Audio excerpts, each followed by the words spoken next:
Good evening. This is All Sports with LD, coming back at you with another YouTube post from my YouTube channel. And before I get into tonight's content, please like, subscribe, share. Also tell me what you think in the comments. So let's get to it. On November 20th, 2021, Terrence Crawford will defend his crown against Shawn Porter. So before I get into sort of what I think will happen in the fight, let's review both fighters' last fights. First, Terrence Crawford. Last fight will be actually almost exactly a year ago when he fought Brook. And looking over that fight, Crawford started off in the orthodox stance from rounds 1 and 2. And he couldn't really reach Brook during those rounds, in the early parts of round 1 and 2. And the best punch that he was able to land in the orthodox stand was a counter right hand. Didn't faze Brook much. But somewhere towards the end of round 2, Terrence Crawford switched to the southpaw stance. And in the southpaw stance, he was able to reach Brook more. So as the round goes on, especially in round 3, he starts to connect a lot more. He starts to build up his points and starting to affect Brook. Brook was very gamed. He came in tremendous shape. He was trying to do the best he could. But in round 4, Crawford caught him with kind of like a jab hook, staggered him and put him down. The referee gave him an 8 count. After the 8 count, Crawford moved in and finished the fight. So it was a great outing for Crawford. Brook looked good up until the 4th round. So the CompuBox punch stat showed that Crawford landed 36 to Brook 26. Crawford threw 111 punches. Brook threw 109. Crawford had a connect rate of 32%, while Brook had 26%. And then total body punches landed, Crawford had 8, Brook had 3. So overall, it was a great performance for Crawford. Even though it was a short night, he still looked good. Defended his crown very successfully. So up next is his challenger, Shawn Porter. One of my favorite fighters, in fact, along with Terrence Crawford. And what I saw of the Formella fight, Porter was very aggressive, balanced, aggressive, in and out. He used his jab. Jab was very strong.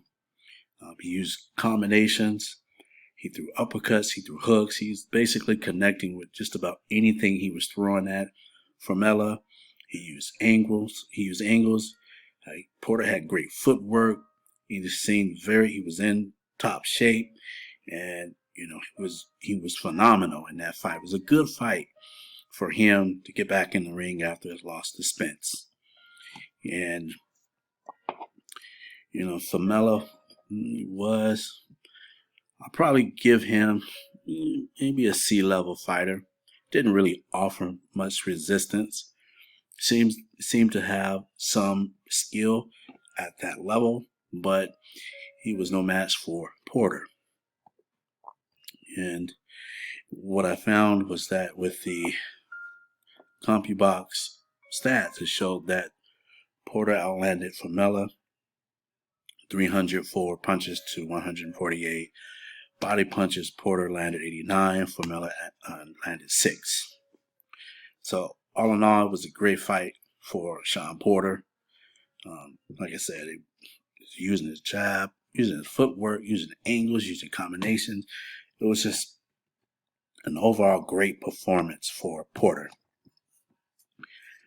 But what I did see that concerns me about Shawn Porter, especially against a great fighter like Crawford.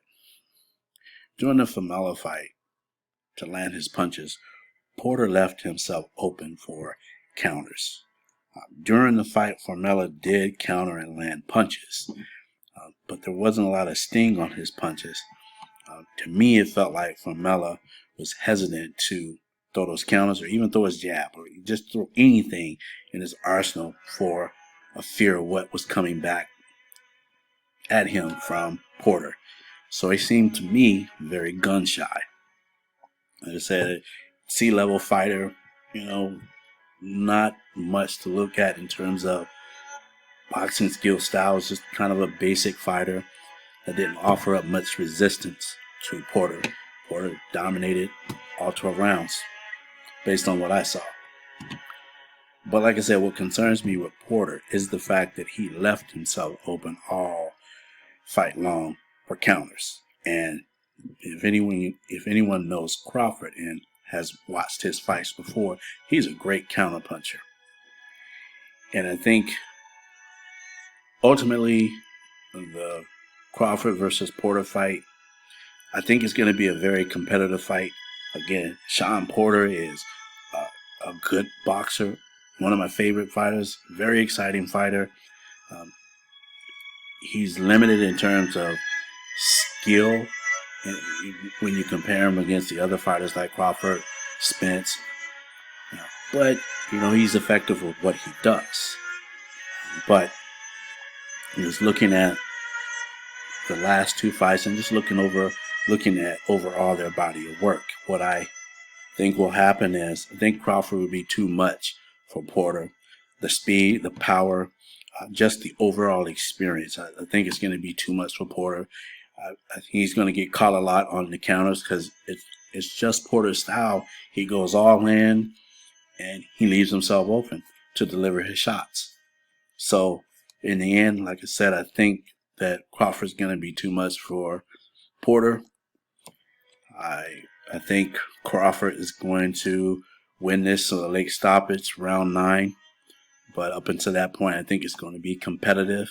But again, Crawford, in my opinion, will win this fight easily in terms of, not easily in terms of competitiveness, but easy in terms of points and ultimately getting the stoppage in round 9.